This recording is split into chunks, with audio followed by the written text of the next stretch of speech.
Okay.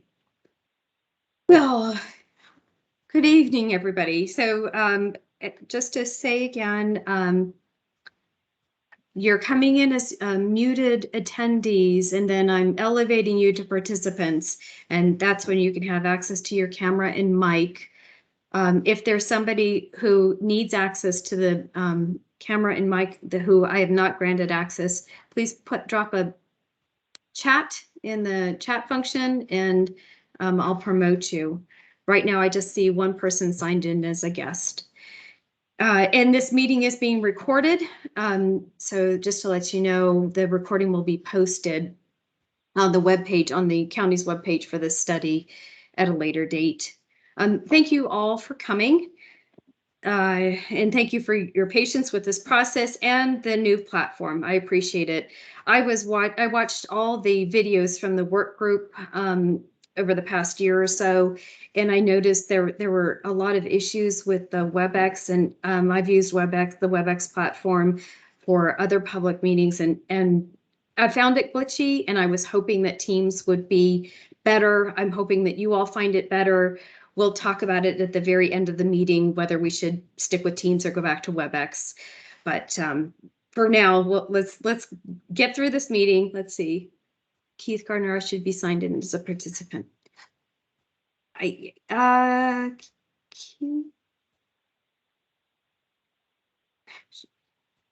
So Keith, I think you do have access to your camera and mic. Can you confirm that? Yep, I think so. Okay, great. Hi, everybody. I'm Denise Russell. I'm a Heritage Resource Planner with the Department of Planning and Development. I've been with the county for about 10 years, 4 years with the Park Authority as an archaeologist, and then 2 years again with the Park Authority as the resident curator project manager. And then I've been with DPD for about 4 years now. As a Heritage Resource Planner, I was the History Commission liaison, and just in October, I switched over to be the ARB administrator, and which is a position that I've now had for about 6 weeks. So I've been catching up with the Holmes Rent Acres HOD study, and doing an intensive deep dive into all of your videotaped work group sessions. So thankful for those that part of all that videotape that I watched. It got me up to speed with what has happened with the work group now. Assisting me tonight is Grace Davenport. Grace, you met her at the last work group meeting in July. I think she had been here for almost maybe a month at that point. So Grace has been with the Department of Planning and Development for about 6 months now. And she is going to be helping me as we pick up this HOD study and see it through to the end. The other person that I have with me helping me tonight is Kira Davis. You've heard her chime in for a couple times, helping me navigate the administrative part of this meeting. And Kira, of course, you all know Kira well. She's been with you since the beginning and has done quite a bit of work on this study. Unfortunately for us, and fortunately for her, I guess, she's going to be leaving us at the end of this week. So this is the last time we will see her in the work group. So she will be missed, and we wish her much success in her future position.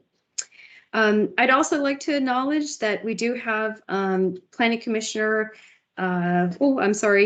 Nizelski Eichner, and Mike Wing from Supervisor Palchik's office with us tonight. I didn't know if either one of them wanted to say anything at this point. Just a gold star to you for being able to pronounce my name. Oh, God. Phew. And secondly, my camera is not working, so I'd be happy to be on screen, but it's not working. So anyway, I'm listening in. I do have to break away at 7:20 to participate in my Planning Commission meeting this evening, but I do want to listen in until then. Okay. Thank you for joining us. I'm glad I got your name correct. Yeah, and Mike Wang, for those that haven't met me in the past, just wanted to convey to everybody that Supervisor Pelchek gives everybody her best, and just wanted to reiterate her support for this process and seeing it through, kind of the next steps that we're going to be reviewing tonight. And if anything does come up, feel free to shoot me an email, or if it's directly related to kind of this process, certainly utilize Denise. Thank you. Thanks for that, Mike. Okay, I'm gonna share my screen.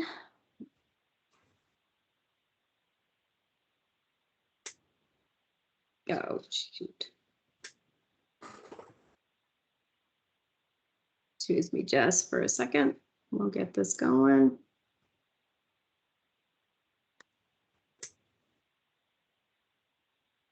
Okay. And I found if I put this on slide mode, I can't see myself and what I'm doing. So I'm just gonna keep it like this. Can you all see that, my screen? Yes. Yeah, Okay. looks good.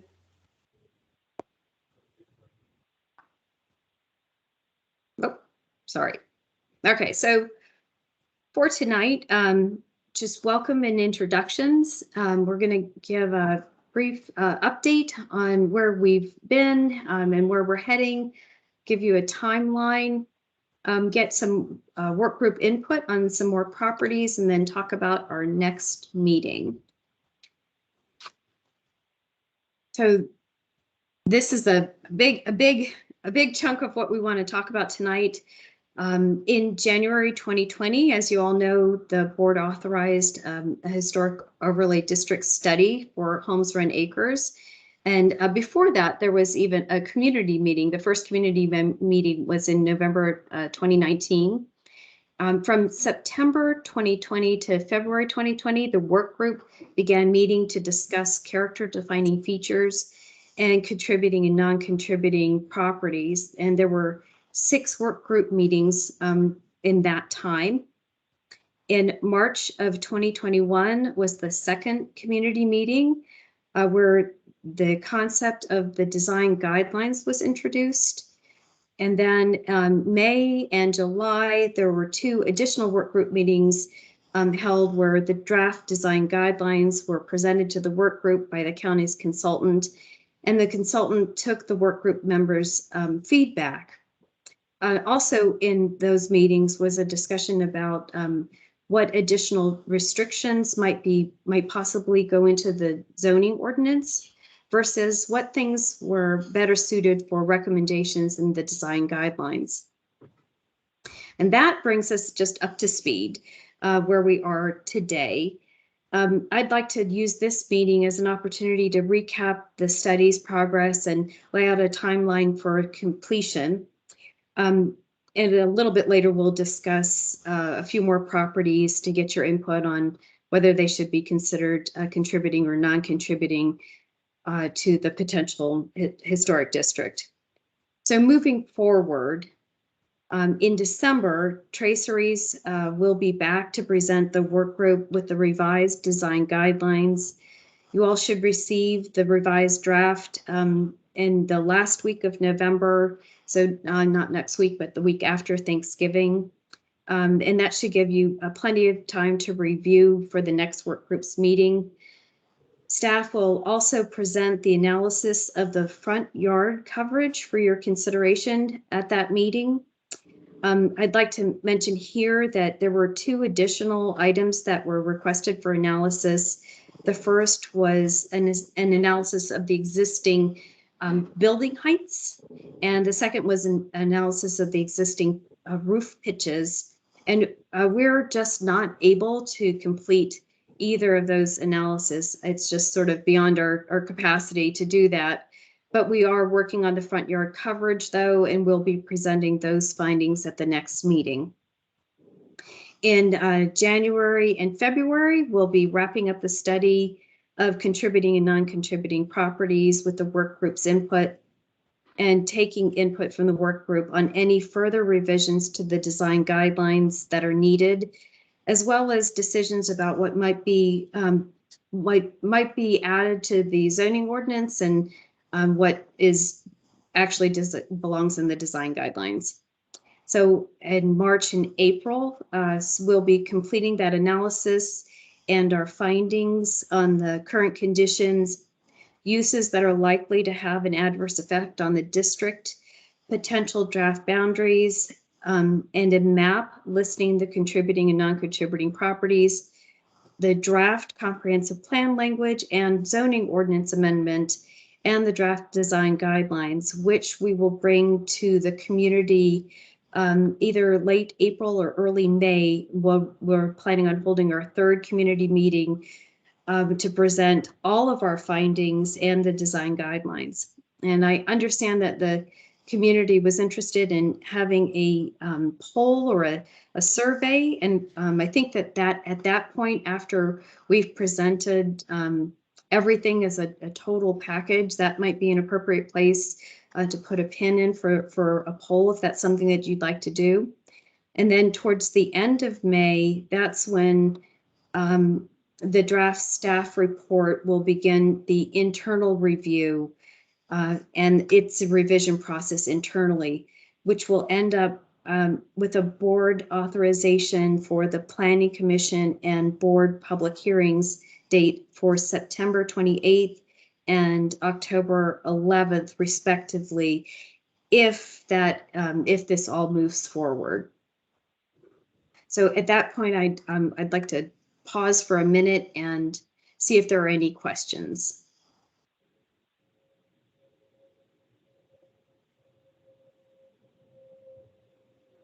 Okay, so unfortunately, I'm going to stop sharing my screen because I can't see anybody. I think there might be a chat.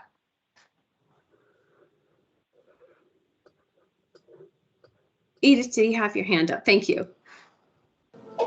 Just a quick question. You mentioned that building heights and roof pitch analysis is beyond your capability. Is that a labor issue, like a timing issue, or is that anything that we can help with, since we have so much of that documented from previous publications in the neighborhood? I'm not sure what that entails, what you need for the analysis, if that's a neighborhood-wide survey and potentially something you can pull off of the historic registry application, or if that's something that can come from one of our publications, the remodeling publication that we published for the neighborhood. Sure. So let me confirm that what you're saying is that you have information on all the building heights for every building in the district. I don't know if I do, but I know that we captured that kind of information for the survey that we did for the historic registry. I'd have to dig up where that is. I imagine it's filed when we got the historic registry designation. So I imagine it's on file somewhere. So there, but you wouldn't have the information between the additions that happen or any alterations that happened between, the No. original. Okay. No.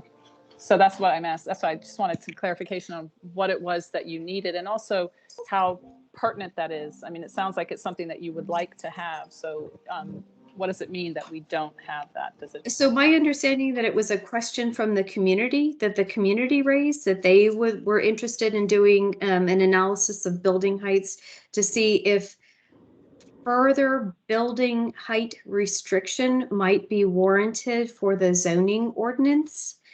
And Lily, I don't know if that's, yes, okay, Lily's shaking her head, yes. So I think that was a request that came from the community. Right. Just to add to what Denise mentioned, that type of information could potentially help us in analyzing whether putting in additional restriction in the zoning ordinance versus, putting a height In the guidelines. height limit in the guidelines would be, warranted. We do need to show that it is there's a nexus, like what the impact would be in that having a reduced height from what is in the underlying zoning ordinance, which is 35 feet at this point. So that type of information, if you have it, we're more than happy to take a look at it. But given that, most of the building information. We don't have the elevations, and I know Kira and Grace have tried to see if they could measure the height using our GIS softwares, but that's not accurate. So that's why we say we don't have sufficient information to show us this analysis to. So we were not looking at putting additional height limit in the zoning ordinance.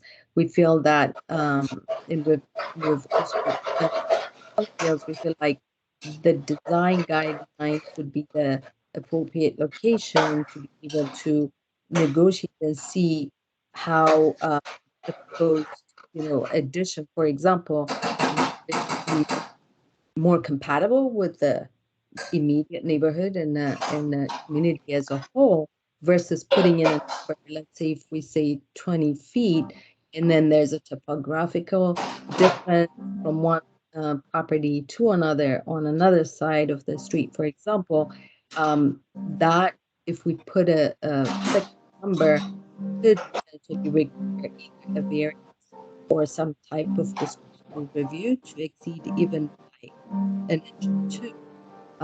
But the design guideline would be flexible in addressing height. I mean, I think we and we can shelve this for later, but I think we went round and round on that because the guidelines won't have as much teeth as the zoning. And if there's one thing that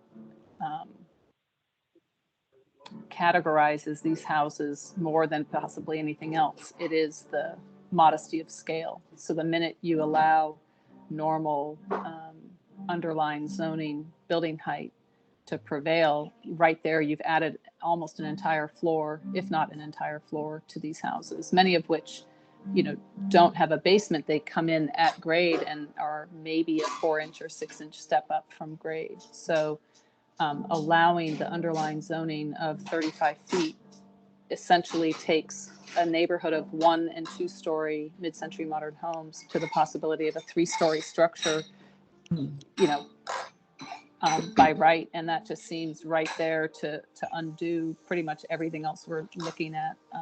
Because I mean, the scale of the house is the first thing you notice vis-a-vis the landscape that it sits in.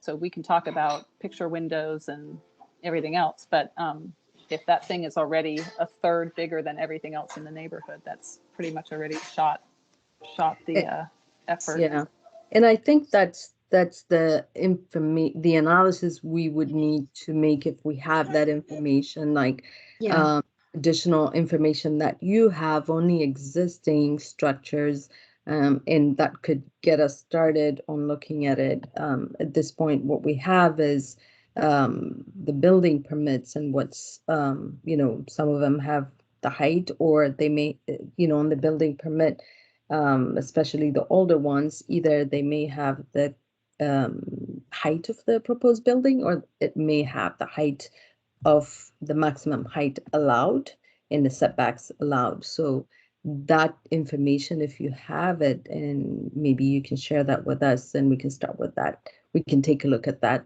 and see if we can use it to make that argument that this is what's the existing prevailing height, and any addition to or to allow any addition to go to the maximum allowed in the zoning district, would drastically change the character of the district. That's the main thing that we have to demonstrate, that it would definitely change the character of the district, and it no longer becomes, Right. All right. Well, maybe Denise, maybe we can follow this up in a separate email, because so that I'm a little bit more clear of exactly what you want, because we do have, for example, the original plans and elevations for the models that were built in this neighborhood, and many people, not all, but many people, when they've done remodeling, have honored that scale. So if it's a question of having to survey every single one of the 350 houses, that we don't have that information. The last time we did that survey was for the historic registry. But maybe there's a way we can cobble enough material together to press the point. I think we can definitely take a look at it and see, you know, even look at the additions that were made to see, are they still, you know, substantially under the maximum height limit? And that's why the neighborhood is still, you know, retaining its consistency, or is it, you know, out of scale? So that's the type of, so we can definitely look at the information you have to start off with that. Well, and I think it might be cobbling together information, because I know Nicole, and I believe, Kara, were you with Nicole doing the surveys, the photographic surveys of all the structures in the neighborhood? And, you know, if we know the, very often you can see the addition, how it, just in the photograph, you can kind of tell the scale based on how it differs or how it's the same as the original structure. So if we know empirically what the original structures are from existing drawings of the models of the houses, then maybe there's some interpolation. But again, I've taken up enough time. I just wanted to.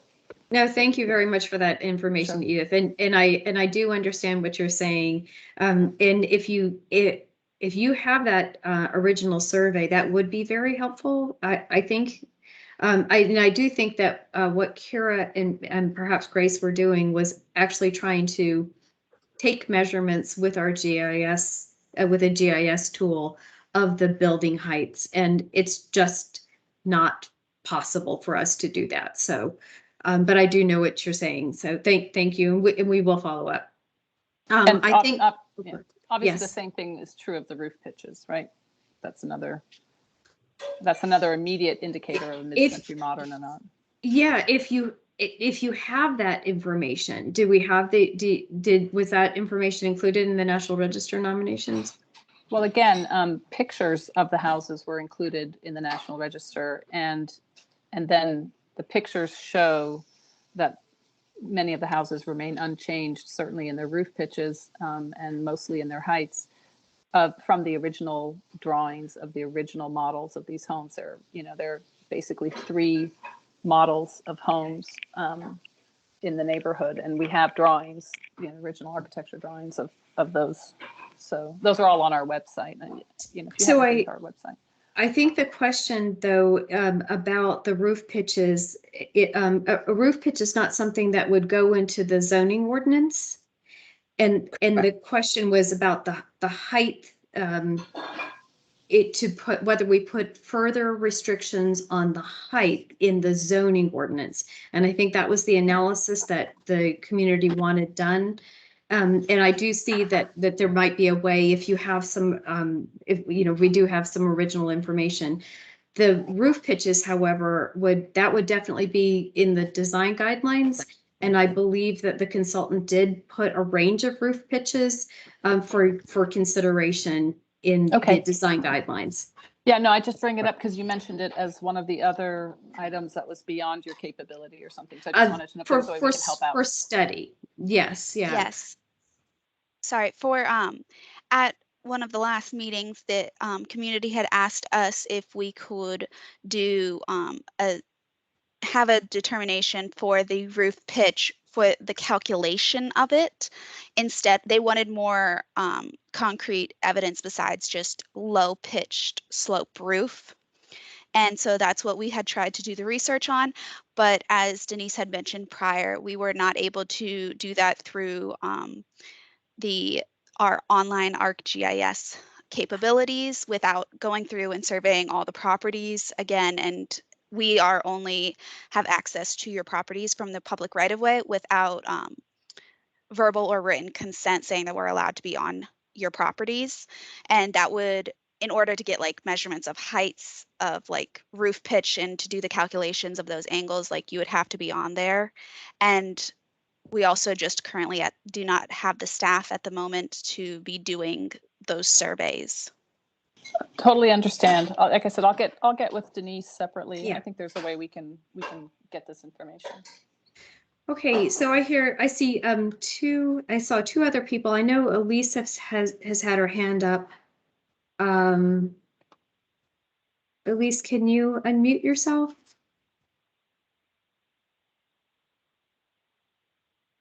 Elise?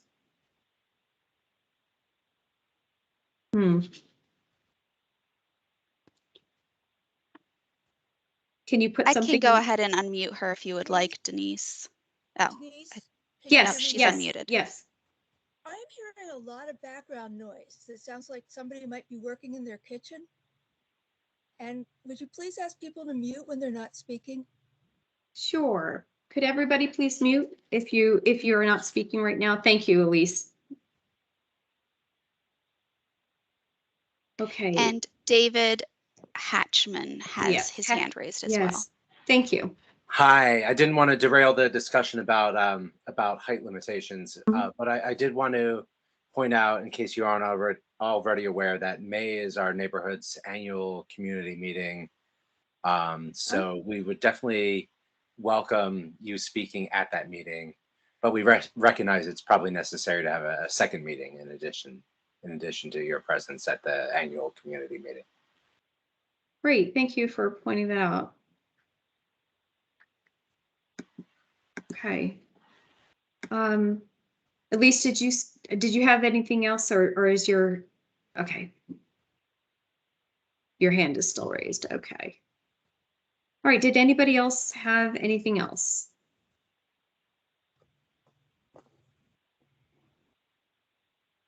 Okay.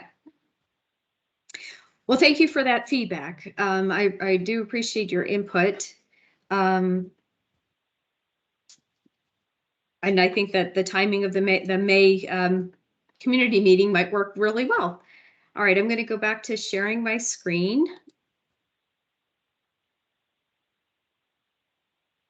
Okay.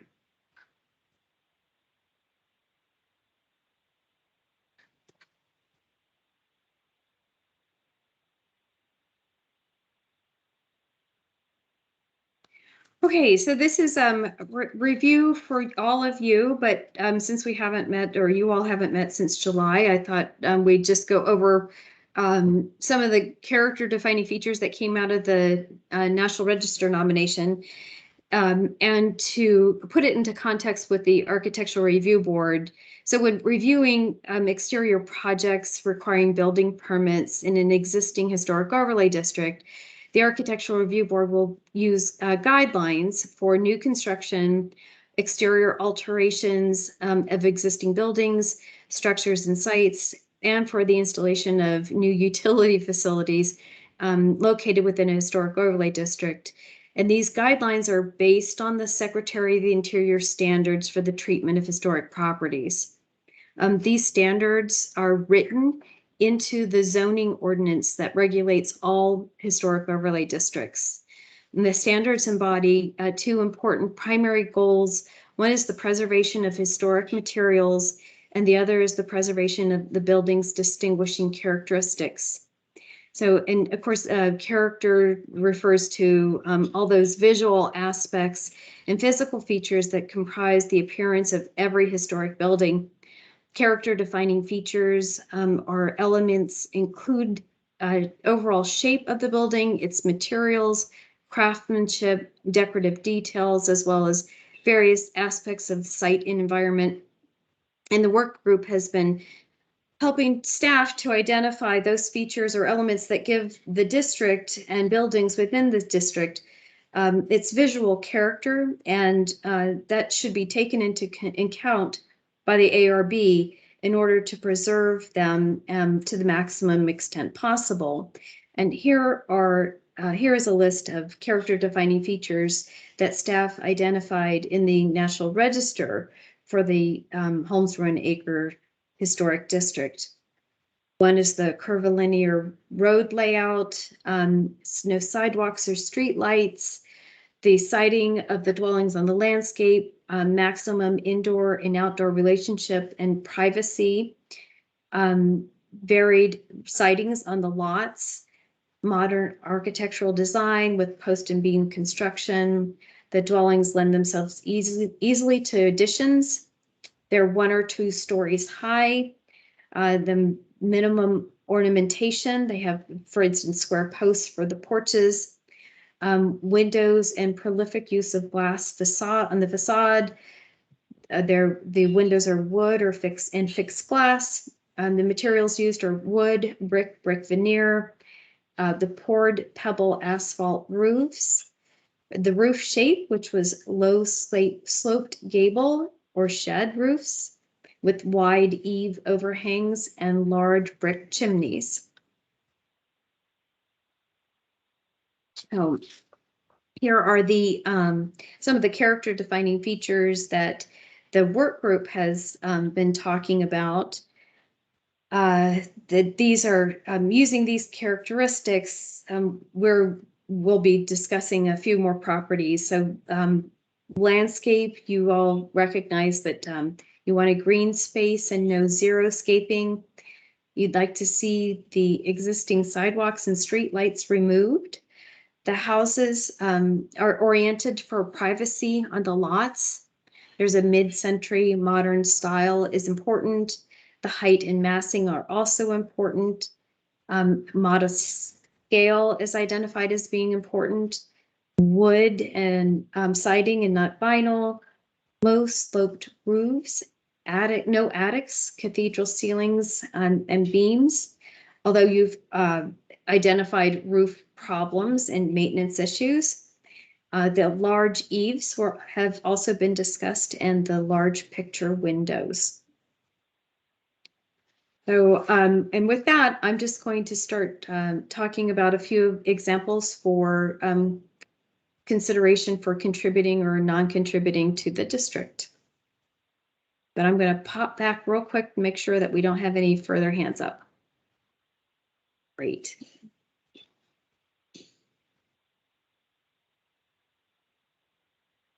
Okay. Okay. So this house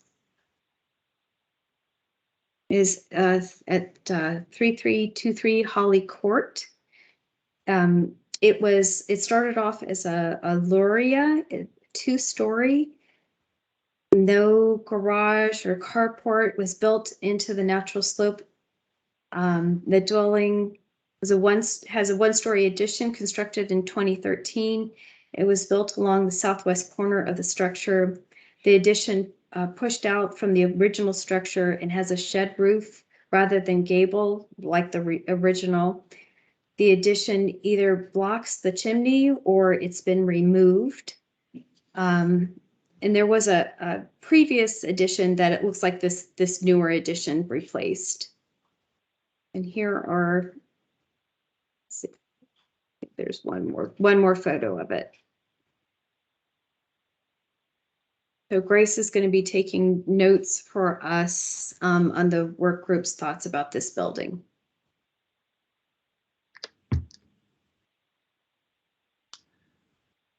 The amount of glass has been minimized. And I think that's the most, that and the pop-out roof to me say this is either super borderline or not contributing. Thank you.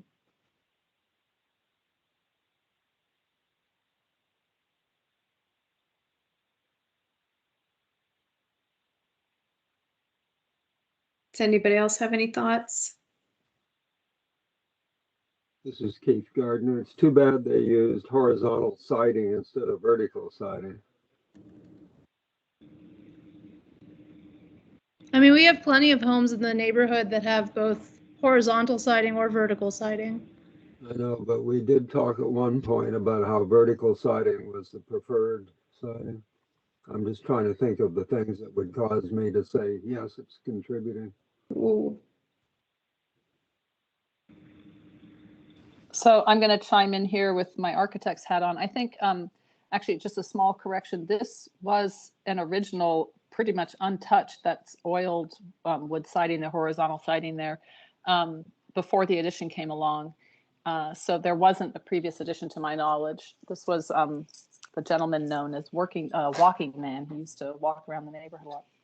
And I think the hard part about this, I think from a scale standpoint, it fits within the mid-century vocabulary in terms of massing and stuff. I think what's difficult about this is that the addition fairly overwhelms the original house. So because you don't see the kind of strong vertical chimney mass, it's hard to kind of position yourself to what part of the original house you're looking at. So I think that's part of the problem.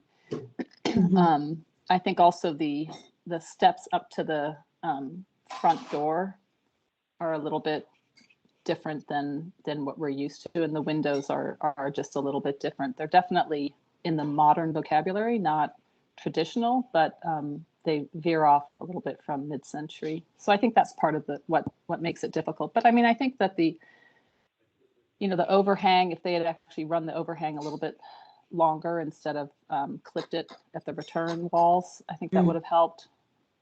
So there are just some details that don't really work. But I mean, this compared to some of the houses that have, steep gabled roofs or double the scale, I would say that this fits in, better than those. And then in terms of the siding, Keith, you're right. I think a lot of the Lurias have vertical siding, but at least all the ones I've worked on, most of the Gaddies over on our side have horizontal siding. So I think Sarah's right that both are represented in the neighborhood.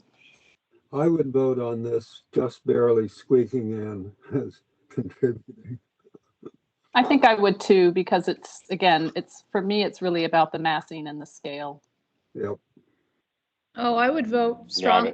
This is contributing. It's very mid-century modern in my opinion, and you wouldn't see the chimney anyway from this elevation because it's, I believe it's either on the side. It's probably on one of the sides. I don't think you would see it from this elevation because it's the No, side. you did.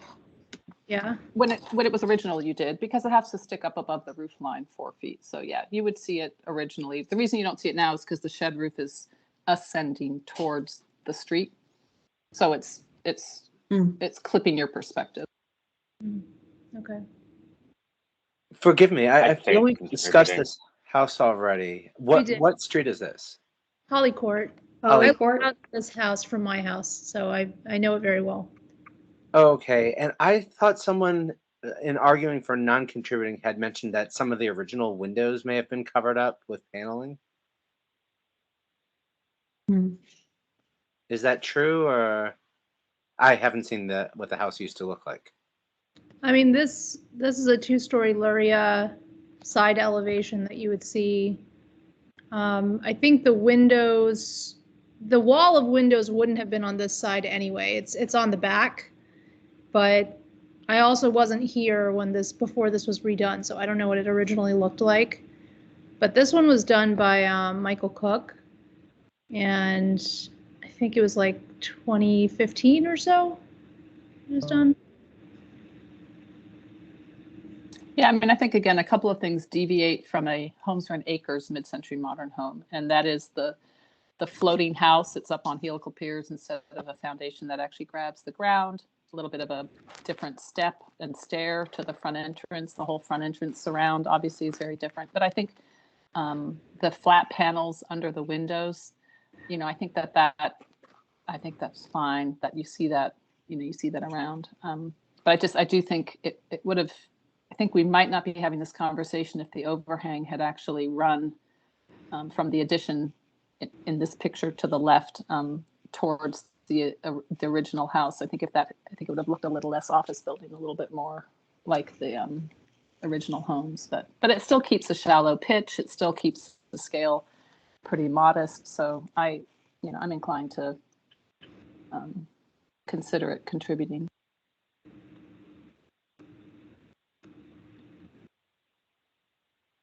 I consider it contributing.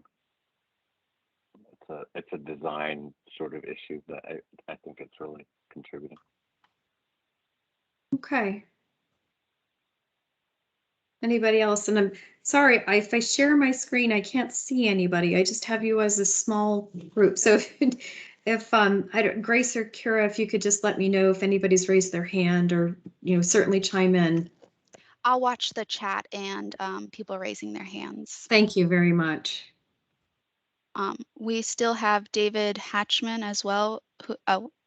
His hand is raised, and so is Edith's. Okay.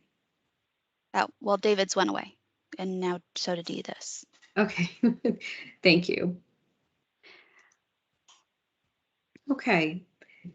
And I apologize if this is one that you had already discussed. I didn't find notes in it, and in my review. So hopefully we're not going to repeat many tonight. Okay. So this one, 3411 Surrey Lane. My notes say, excuse me. So it was a gaddy on a hillside lot. It's had 2 additions, one in 1977 and one in 2000. One in front of the other on the side elevation. The carport has been enclosed and expanded, creating a new entryway. The 1-story frame addition has a gable roof and it's clad with a vertical board siding, and has this block glass. The new additions are actually, I won't put any subjective. I'll let you all tell me what you think. Contributing. Yeah, I think they make, it's again modest in scale. The glass block's a little bit funky, but it's far enough up the driveway for it to be sort of a bit more demure. It's got the continuous overhang, which I think is a real defining feature because it also helps put walls in shadow and kind of nestle into the landscape better. And it's, where you would expect the carport for these houses to be, albeit with a slightly raised roof. So I have zero problem with this. And also, of course, it's nicely sited in the landscape. So I vote for contributing also. So do I. Okay. Thank you. Anyone else? Okay.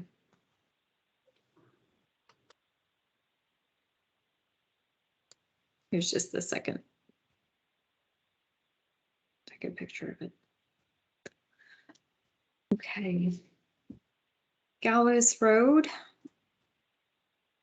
1-story attached carport. Loria with an addition along the rear elevation. And actually the additions were early 1962 and then 1966. I'll go first. I think it's contributing, but here's a prime example, I think, of where having to go before the ARB, there could be some minimal advice given that would not cost a lot, that would have made the detailing more compatible, not least of which the addition on the right side, if the overhang had been brought towards Gallows Road, it would have made that more in keeping. So I think from a massing standpoint and from a scale standpoint, it holds true to the character of the mid-century modern home and Homes for Acres. I'd consider it contributing. I think this is one where it seems odd, but the driveway is making a huge difference to how you look at this. And I agree with Edith on the addition on the right side and the overhang. I'm on the fence about it. I'd go either way. Let me flip through a couple more pictures. I think we have a few more pictures. Yeah, there we go. Yeah, I think I agree with Jenny that the driveway is wholly unfortunate, and I'm not sure how to regulate that. But again, it would be something that I think if it were to go before the ARB, there could be some suggestions in how to mitigate, the commercial parking lot aspect of it. Is it possible that this driveway was done before there were tighter regulations on what portion of your front yard you could pave? I don't know. Lily, have the coverage of the front yards changed over the years? Not recently. I don't have the exact year when that part of the regulation was adopted, but it's been in I believe in the zoning ordinance for a while now. This could be something that was potentially done without meeting the current code requirement. We may have to look into it further to see, if it still meets that 30% parcel coverage for the front yard, or it looks like it exceeds the current limitation, but we may need to look at it closely and see by how much. And this would be actually a good example when we do the analysis at our next meeting as to what the current regulation is and what it means when people exceed that. I mean, I think it looks like well over 50% is paved. So definitely does not meet unless it was permitted as such, and it predates, like you said, the Right. zoning ordinance requirements. It probably is not something permitted. Yeah, I suspect this slid in under any kind of enforcement. I wanted to Yeah. call attention to the addition in the back, though. You can see where that roof is raised a little bit. And again, I think that the carport kind of shields you from the popped roof of the addition in the back. So, I think in that regard, it's in keeping with the original massing and scale of the homes. I think the front door is stylistically, inaccurate for these homes. But again, I think all the aside from the tarmac, I think that the other details really could have been addressed with minimal cost to the owner and a nicer outcome. I think this house is contributing, but I think it's also a great example of how even if you follow mid-century modern architectural standards, you can still design something that's not terribly attractive. But yes, it is contributing, I think. And Keith, I think you're pointing to why I think an ARB is a good thing, a good pass-through for these. Even if they just chosen different colored paint or something, it would have helped.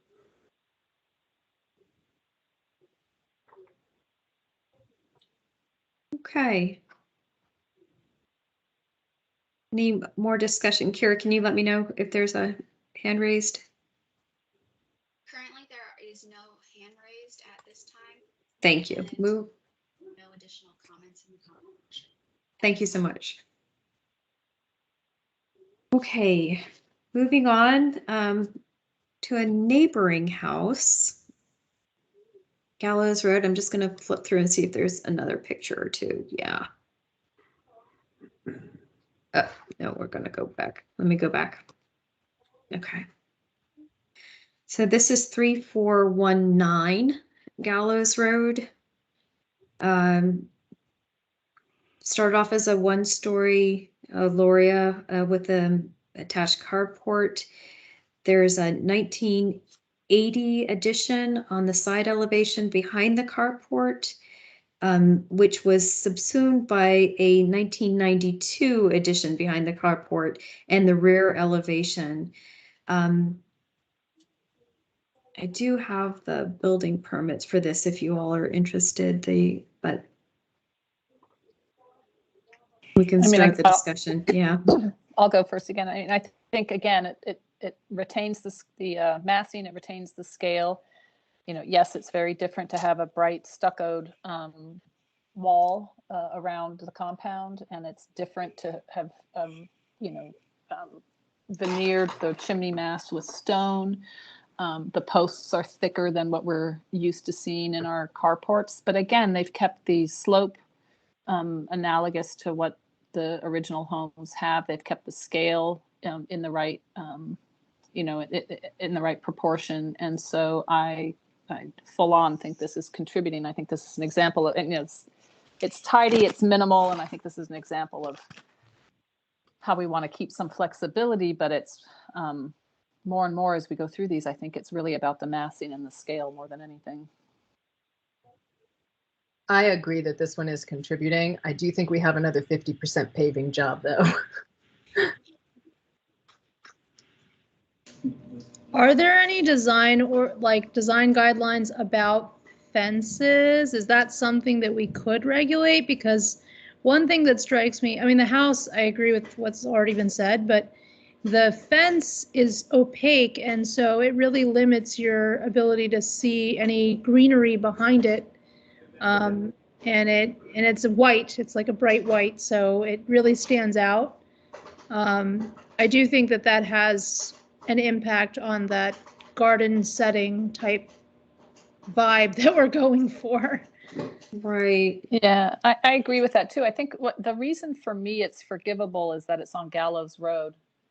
And I think when these folks on Gallows Road had probably 15 feet, maybe 20 feet of their front yards taken over for the widening of Gallows, I think that, they probably had to take measures. It's probably when we started to see, I mean, I imagine that's when they started to see the paving increase because there was just no capability of, they can't park on the street the way we can, the rest of the neighborhood can. So, and then, yeah, for some reason, the white fence would be really disturbing to me if it were in the middle of the neighborhood somehow.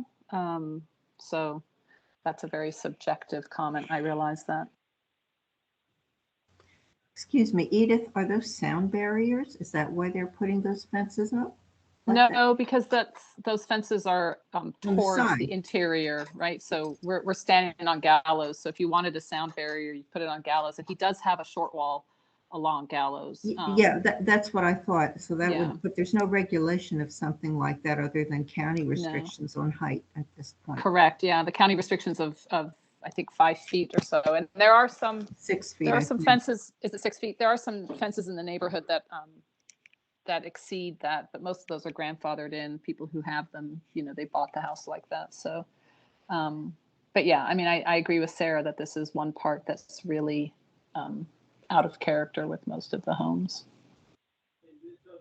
So, Lily, could you speak to, I know that Holland Hills, there was some discussion about fencing.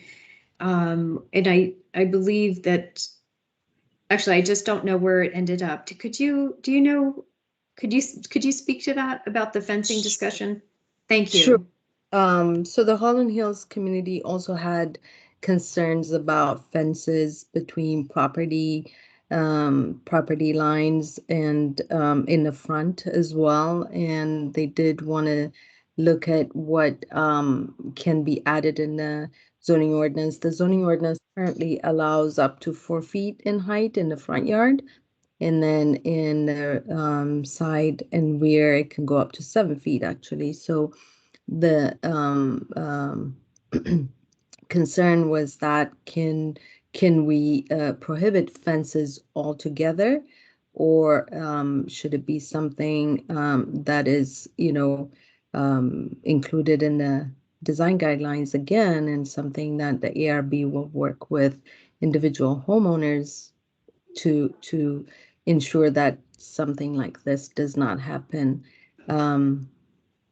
I believe we still have the draft zoning ordinance amendment, and I don't think it has any additional fence regulation in the draft zoning ordinance language in the text at this point. But it is a discussion that had happened, and we still will include it in the staff report. We will do a full analysis and see, how concerns like this, because the fence was not intended in the original design of the community. They were designed strategically to provide privacy from property to property and from the street, but not have a fence that would enclose each property. The design was to have a continuous layout of the property. So the analysis would look at whether it should be included in the zoning ordinance amendment or the design guidelines. However, even if we determine that it should be in the zoning ordinance amendment, we wouldn't be able to regulate material and design, color, and other features other than a height restriction that is concrete and something that we can enforce. It would be really hard to, it would be very subjective to say, you should have it, you should only have green fence or no white fence, but then when we try to regulate the zoning ordinance, what exactly, a slight difference in that shade of white, would that still be something that meets the zoning ordinance or not? That's why we leave it, we prefer to leave it in a design guideline as far as material and color. But height and I guess the potential for regulating whether there could be fences or not could be in the zoning ordinance if that's something that the community wanted to entertain. Thank you so, thank you so much for yeah. Yeah. Appreciate it. It's actually a very interesting comment, because I had a discussion with somebody who's lived in the acres for almost 70 of the years of the acres existence, and they mentioned how when they first moved in, very few people had fences, and what was delightful about that was you really gleaned the overarching topography of the neighborhood, because you could see the natural swales and valleys and such, because they weren't all chopped up with fences. So I just thought that was an interesting tidbit. Yeah, but keep in mind the houses were under 900 square feet for the most part, and lots of houses have really gotten much bigger and closer to their neighbors.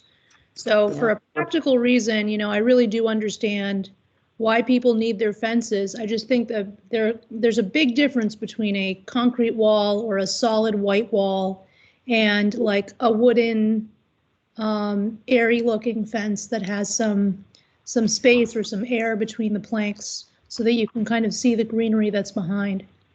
I mean, I agree that fences make good neighbors. I think part of the problem with the opacity of this is, you know, there are plenty of wood fences that are opaque also, but I think, again, the scale is broken down because they're either vertical, just because of the material, they're either vertical planks or horizontal planks.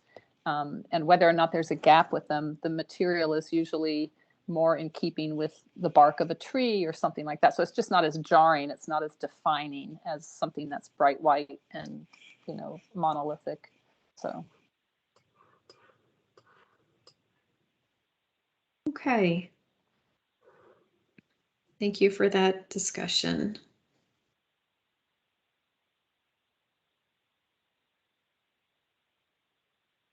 Okay. This is, I only have two pictures of this house, 3421 Gallows Road. And this is the other picture that we have. But this has that roof line that's, oh, sorry. The sort of, I know that there's a word for it, but not butterfly, but you know,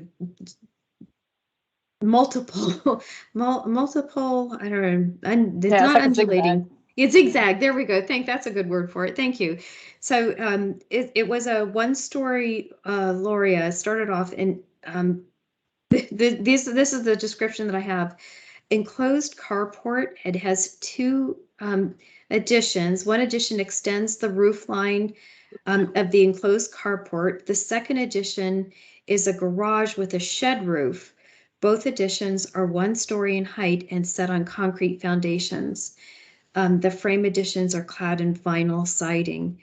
So this was a series of additions put onto this house. And again, I can call up the permit if you want to take a look at how the floor plan changed. The plate changed.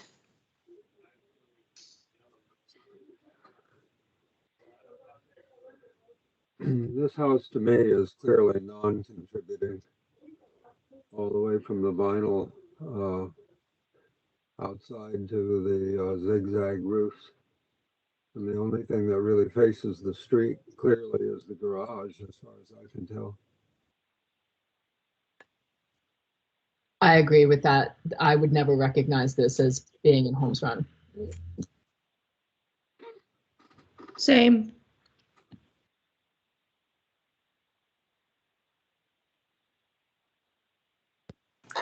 So I agree with everybody. I think that the giant garage door facing the street, number one, the kind of interior driveway, number two, the windows are wrong. There's just a lot that you know, it looks almost like a series of little apartments. But again, would I rather see this than what's on Upper Holmes Run Drive and at the intersection of Holmes Run Drive and Sycamore? Yes. So that's where I struggled. Again, it comes back down to the massing for me. For sure. I agree.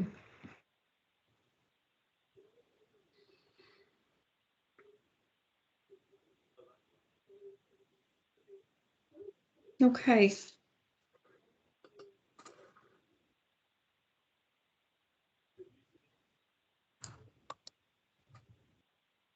Denise, Yes.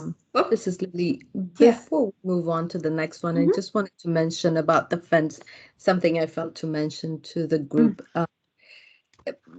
Currently, fences that are 6 feet, up to 6 feet in height, do not require a building permit. The other concern we were having is it becomes harder to enforce and regulate the type of fence that could potentially be proposed, just because they do not require a building permit at this point unless it's a retaining wall or it's a fence enclosing a swimming pool. Anything less than 6 feet in height does not require a building permit. Therefore, it doesn't come to us most of the time. So, you know, potentially people could build something similar to what we saw without any type of review, unless it's a recommendation is included in the design guidelines to make sure that it becomes part of the review of any addition or alteration that requires a building permit. I just wanted to mention that before we move on to the other topics. Thank you, Lily.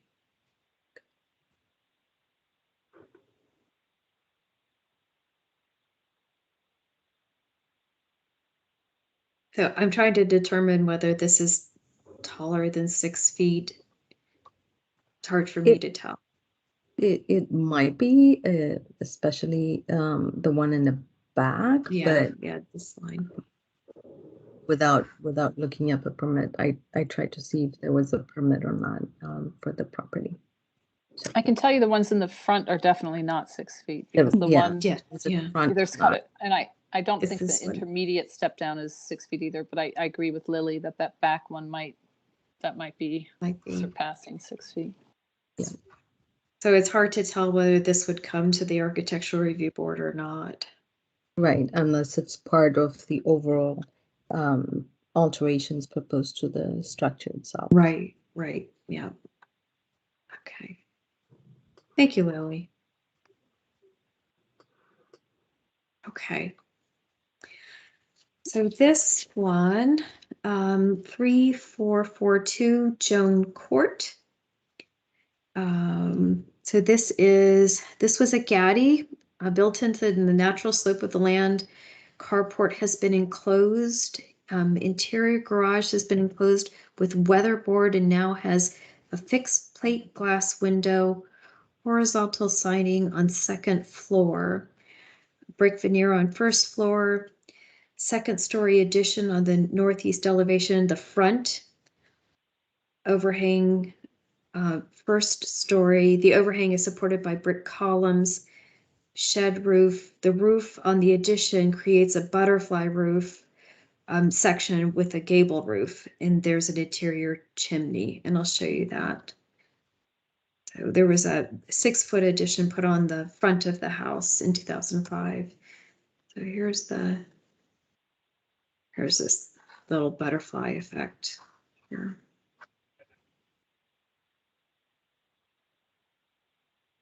That's totally contributing, in my opinion. Agreed. I certainly agree. Okay. What was controversial about this house?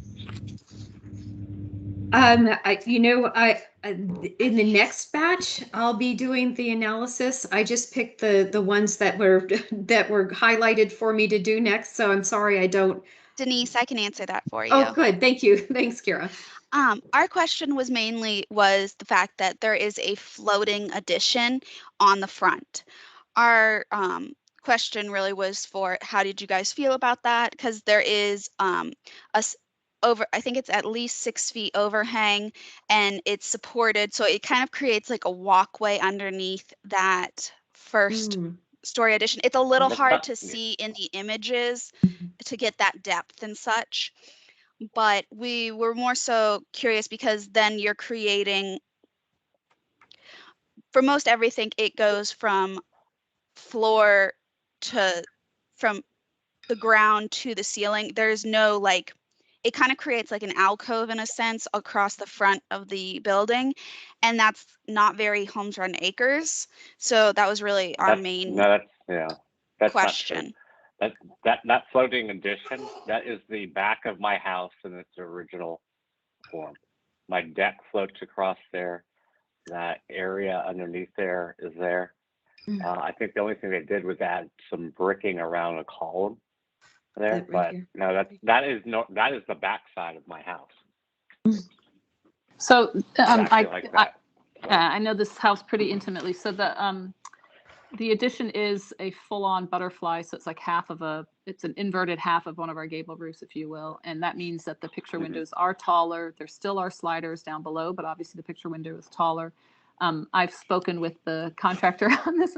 I think Patrick's 100% right that a lot of the houses have the deck on the picture window side of the house, and so that creates a bit of a alcove underneath there as well. I think that the one thing that would have made this kind of indisputable is, again, if they had not used brick piers, if they had used lumber at that point, but again, they were holding up a much bigger addition, and from a price point, that's what they did. So yeah, and we understand.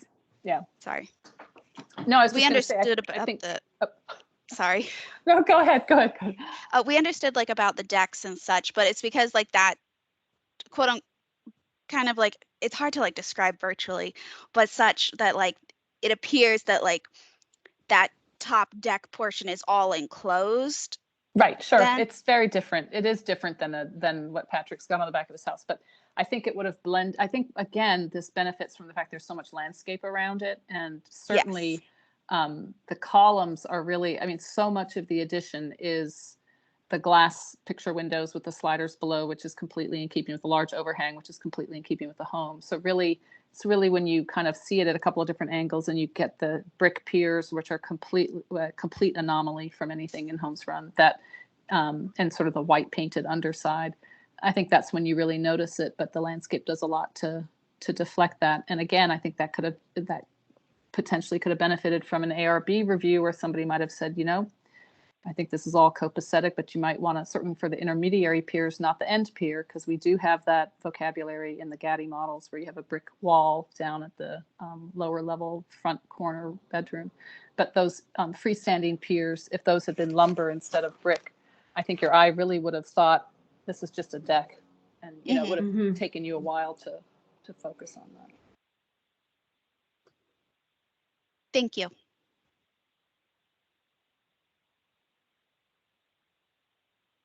Okay.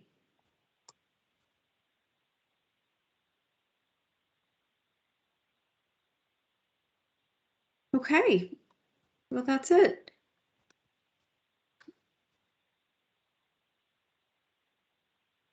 So, like I said, I just picked up where Nicole left off, and just went through the highlighted ones that she was going to go through with the next work group meeting. But in the coming meetings, I'll actually be doing the analysis and reviewing all of the buildings myself. We also have to go out and resurvey a few properties because the photos that we have are really not, they're not conducive to me actually doing any kind of analysis on. And I think we'll be contacting some property owners to see if we can actually have access to the properties, because a lot of them are behind either massive vegetation or fencing, or so there will be a second round of I think Grace and I will be going out into the community and taking some more photos. There's also one street, pretty much every house on Sycamore has not been analyzed. We have photos for them, but they haven't been looked at yet, reviewed yet. So that's probably where we're headed. And I would say there are not that many properties left for you all to review. That's why I'm really hopeful that we'll be finishing up December, January, February. Of course, the next meeting in December, I anticipate bringing the design guidelines back to you all, and I think that will be the most of our conversation, along with any of the analysis that we can get done between now and then. Certainly, the front yard coverage will be done, and if we can do the building heights, we can certainly look at that with the additional information that Edith is going to provide us with. And then, so what I'd like to do is propose that we schedule the next 3 meetings for the 3rd Wednesday of the month at 6:30. So the next meeting would be December 15th at 6:30. And then if you all are happy with Teams, we can do it over Teams. If you'd like to go back to WebEx, I'm, would be happy to entertain either platform. It doesn't really matter to me. It just to me it seems like Teams is clearer, but it's what you all have a comfort level with. And then so it'd be December 15th. January 15th and February 16th. And then we'll hold March open for if we need to have that last meeting. So I can tell you right now, I can't make the December 15th, but that Okay. doesn't mean you can't go on. Well, you'll receive the draft design guidelines, Edith, and you can give us your feedback prior to or after, by via email. That would be great. Thank you. And I did see that, Edith, you had some questions about the character defining features. I think you put in the chat or two. Yes. So please feel free to follow up. I value your contribution. Yeah, sure. Does anybody else have any thoughts about those dates, December 15th, January and February? Did you say December 15th, January 15th, and February 15th? February 16th. But January 15th. Yes, December 15th, January 15th, and February 16th. So they're all 3rd Wednesdays. Oh, January 15th is Saturday. So the 20th? Yeah, I think you're looking at January 19th. So sorry. Right. Thank you very much for checking.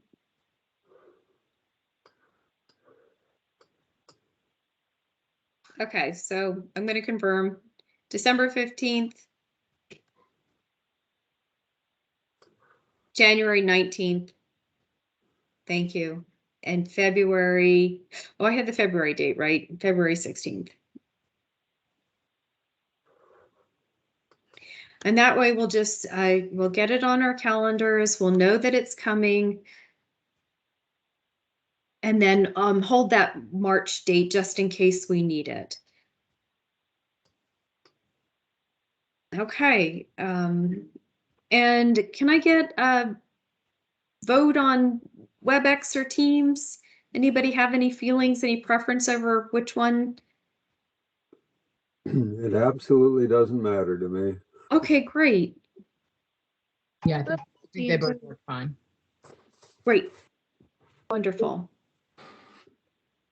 Well, it sounds like you all made it on. I don't see anybody emailing me or chatting me that you couldn't hear, couldn't speak, couldn't. Okay. So if we have no preference, we'll try Teams again. It's easier for me. I would anticipate the next meeting going the full 2 hours, though. This was just a sort of get your feet wet. Everybody gets to know me. I get to know you. We talk about a few of the properties and go over the schedule. But I think the next meeting will be a robust discussion. Okay, any closing thoughts or things that you'd like to share? Denise, I'm sorry, just another real quick. When would we see draft guidelines or revised draft guidelines? The week after Thanksgiving. So Okay. the last week of November. Perfect. Thank you. You're welcome. All right. Well, thank you, everybody. It was nice meeting you all virtually. And I will say that, you know, all things being equal, I'm hoping that the community meeting will be in person. So, but what really kind of out of our control, but what we're hoping for an in-person community meeting. And we are too. Yeah. And so long to Kira. Thanks for all your work, Kira. Bye-bye. Not a problem. It's been a pleasure working with everyone. Thank Good you luck, so much. Kira. And Denise, Best of thanks for luck. coming on board and getting us restarted. Yes, yeah. Well, I'm looking forward to working with you all and really getting into this project. All right. Great. Take care. Thank Have a you. good night. Happy Thanksgiving, everyone. Thanks, Yeah. everyone. Yes. Thank you That's all. right. Thanks so much for having me. Night, Bye-bye. everyone.